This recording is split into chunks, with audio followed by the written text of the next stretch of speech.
ओम शांति। 13 अक्टूबर 2020 की बाप दादा की साकार मुरली। मुरली के सार में बाबा ने कहा, मीठे बच्चे, बाबा आए हैं तुम्हें घर की राह बताने। तुम आत्म अभिमानी होकर रहो तो यह राह सहज देखने में आएगी। प्रश्न है आज बाबा का, संगम पर कौन सी ऐसी नॉलेज मिली है जिससे सतयुगी देवताएं मोहजीत कहलाए। उत्तर में, संगम पर तुम्हें बाप ने अमर कथा सुनाकर अमर आत्मा की नॉलेज दी है।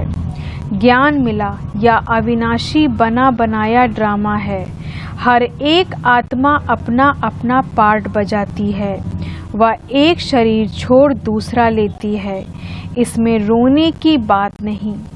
इसी नॉलेज से सतयुगी देवताओं को मोहजीत कहा जाता। वहाँ मृत्यु का नाम नहीं। खुशी से पुराना शरीर छोड़ नया लेते हैं।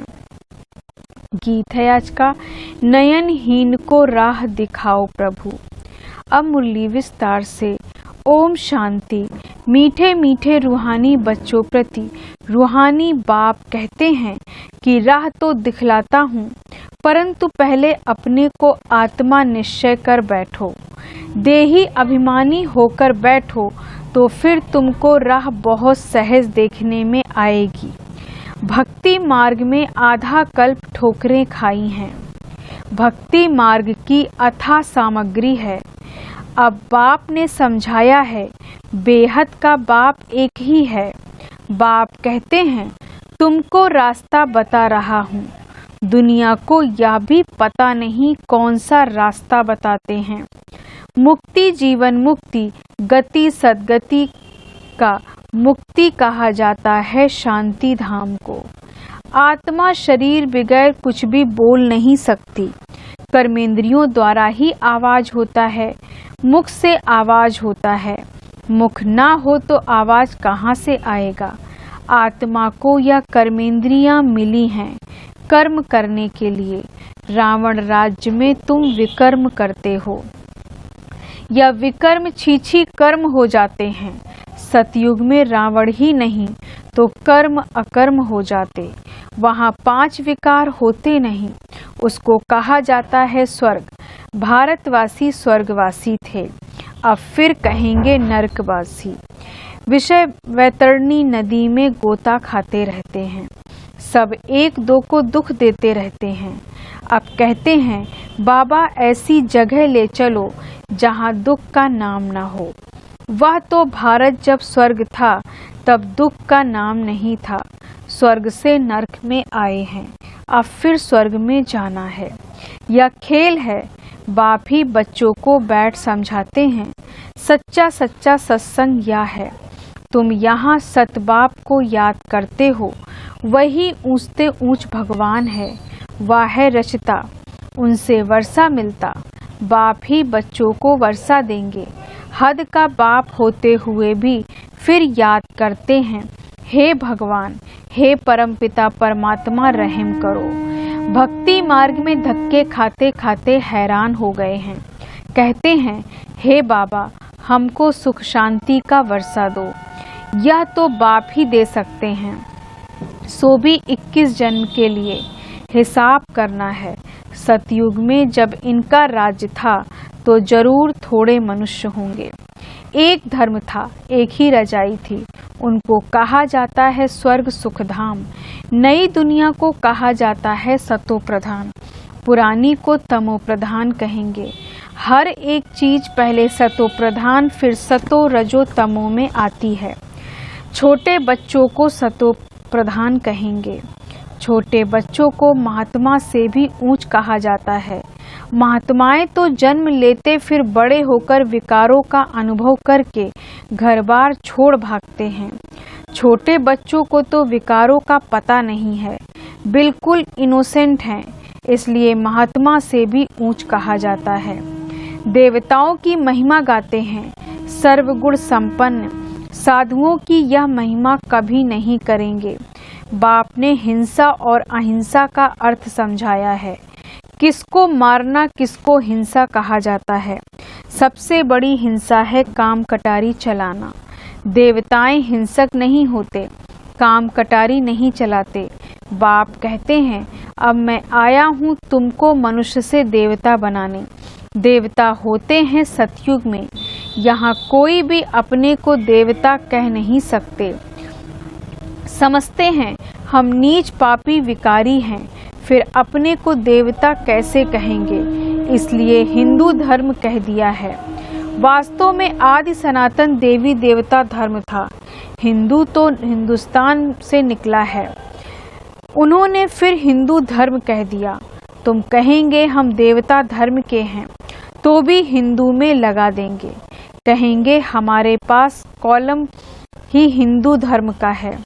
पतित होने के कारण अपने को देवता कह नहीं सकते। अभी तुम जानते हो हम पूज्य देवता थे, अब पुजारी बने हैं।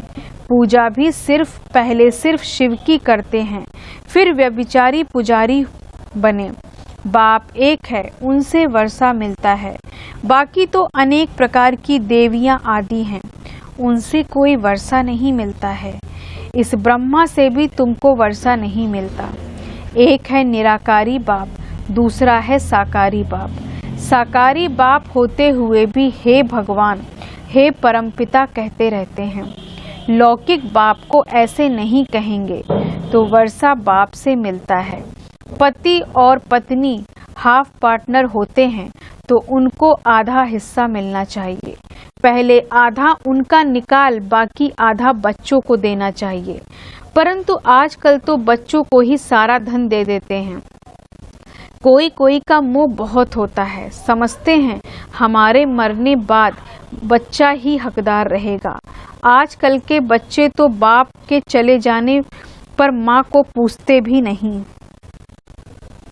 कोई कोई मातृ स्नेही होते हैं, कोई फिर मातृद्रोही होते हैं। आजकल बहुत करके मातृद्रोही होते हैं, सब पैसे उड़ा देते हैं।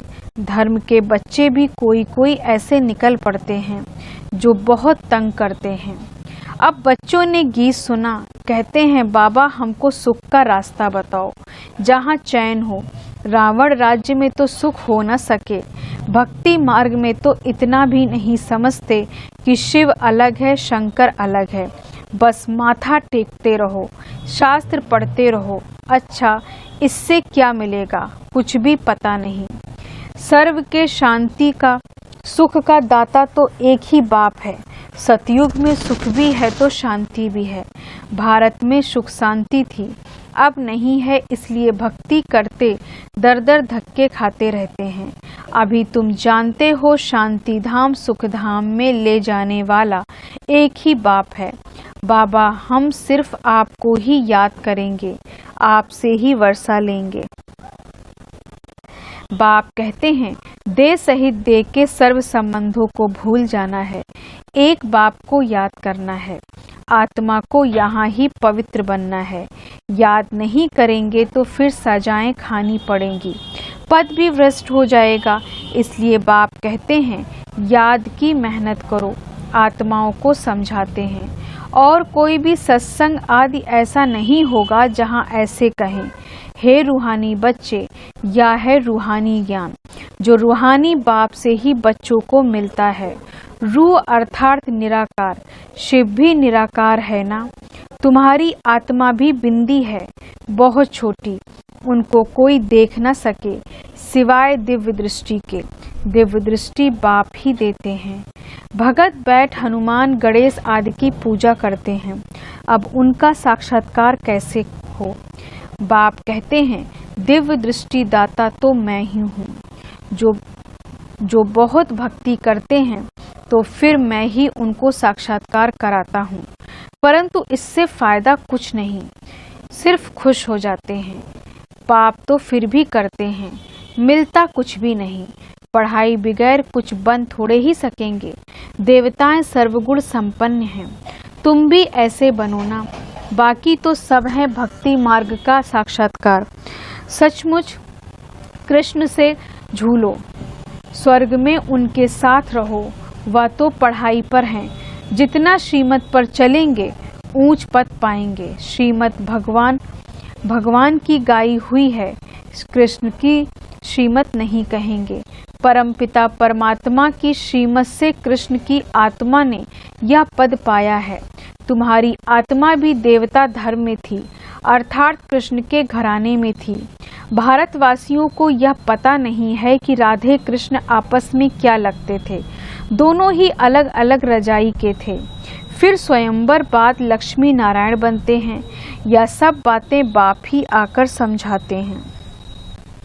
अब तुम पढ़ते ही हो स्वर्ग का प्रिंस प्रिंसेस बनने के लिए। प्रिंस प्रिंसेस का जब स्वयंवर होता तब फिर नाम बदलता, तो बाप बच्चों को ऐसा देवता बनाते हैं। अगर बाप की श्रीमत पर चलेंगे तो तुम हो मुख वंशावली, वह है कुख वंशावली। वह ब्राह्मण लोग हथियाला बांधते काम चिता पर बिठाने का। अभी तुम सच्ची सच्ची ब्राह्मणियां काम चिता से उतार ज्ञान चिता पर बिठाने हथियाला बांधते हो तो वह छोड़ना पड़े। यहाँ के बच्चे तो लड़ते झगड़ते पैसा भी सारा बर्बाद करते हैं। आजकल दुनिया में बहुत गंद है। सबसे गंदी बीमारी है बाइस्कोप। अच्छे बच्चे भी बाइस्कोप में जाने से खराब हो पड़ते हैं, इसलिए बीके को बाइस्कोप में जाना मना है। हाँ, जो मजबूत हैं उनको बाबा कहते हैं वहाँ भी तुम सर्विस करो, उनको समझाओ। या तो है हद का बाइस्कोप, वह बेहद का बाइस्कोप भी है। बेहद के बाइस्कोप से ही फिर या हद के झूठे बाइस्कोप निकले हैं।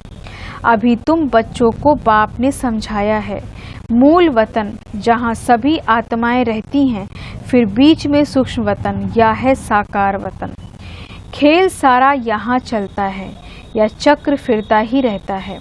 तुम ब्राह्मण बच्चों को ही स्वदर्शन चक्रधारी बनना है, देवताओं को नहीं। परंतु ब्राह्मणों को यह अलंकार नहीं देते क्योंकि पुरुषार्थी हैं। आज अच्छे चल रहे हैं, कल गिर पड़ते हैं, इसलिए देवताओं को दे देते हैं। कृष्ण के लिए दिखाते हैं स्वदर्शन चक्र से अकासुर बकासुर आदि को मारा। अब उनको तो अहिंसा परमोधर्म कहा जाता है, फिर हिंसा कैसे करेंगे? यह सब है भक्ति मार्ग की सामग्री। जहाँ जाओ शिव का लिंग ही होगा, सिर्फ नाम कितने अलग अलग रख दिए हैं। मिट्टी की देवियाँ कितनी बनाते हैं, श्रृंगार करते हैं, हजारों रुपया खर्च करते हैं। उत्पत्ति की फिर पूजा करेंगे, पालना कर फिर जाए डुबोते हैं। कितना खर्चा करते हैं गुड़ियों की पूजा में, मिला तो कुछ भी नहीं। बाप समझाते हैं यह सब पैसे बर्बाद करने की भक्ति है। सीढ़ी उतरते ही आए हैं, बाप आते हैं तो सबकी चढ़ती कला होती है। सबको शांति धाम सुख धाम में ले जाते हैं। पैसे बर्बाद करने की बात नहीं। फिर भक्ति मार्ग में तुम पैसे बर्बाद करते करते इंसॉल्वेंट बन गए हो। सॉल्वेंट इंसॉल्वेंट बनने की कथा बाप बैठ समझाते हैं। तुम इन लक्ष्मी नारायण की डिनाइस्टी के थे ना, अब तुमको नर से नारायण बनने की शिक्षा बाप देते हैं। वो लोग तीजरी की कथा अमर कथा सुनाते हैं, है सब झूठ। तीजरी की कथा तो यह है जिससे आत्मा का ज्ञान का तीसरा नेत्र खुलता है, सारा चक्र बुद्धि में आ जाता है। तुमको ज्ञान का तीसरा नेत्र मिला है, अमर कथा भी सुन रहे हो। अमर बाबा तुमको कथा सुना रहे हैं, अमरपुरी का मालिक बनाते हैं। वहाँ तुम कभी मृत्यु को नहीं पाते। यहाँ तो काल का मनुष्यों को डर रहता, वहाँ डरने की रोने की बात नहीं। खुशी से पुराना शरीर छोड़ नया ले लेते हैं।